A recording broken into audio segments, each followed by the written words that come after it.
Hi friends, సాగు curry తయారు చేయు విధానం. ముందుగా ఒక గిన్నె పెట్టుకోవాలి. అందులో 2 table spoon oil, 1 table spoon ఆవాలు, 1 టేబుల్ స్పూన్ జీలకర్ర, కొద్దిగా కరివేపాకు, 1 ఎండుమిర్చి, ఆనియన్స్, పచ్చిమిర్చి, 1 టేబుల్ స్పూన్ అల్లం వెల్లుల్లి పేస్టు, రుచికి సరిపడా ఉప్పు వేసుకొని బాగా కలుపుకోవాలి. ఇప్పుడు 1 టేబుల్ స్పూన్ పసుపు వేయాలి.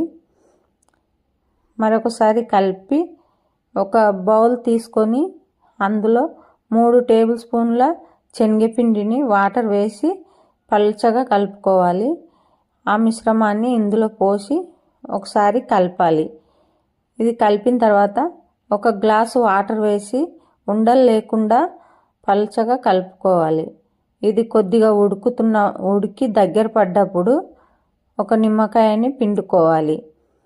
చివరగా కొత్తిమీర జల్లుకుంటే సాగు కర్రీ రెడీ. దీన్ని మా ఊళ్ళో సాగు అంటారు. మీ ఊళ్ళో ఏమంటారో కామెంట్ పెట్టండి. వీడియో నచ్చితే లైక్ చేయండి, సబ్స్క్రైబ్ చేయండి. Thank you for watching.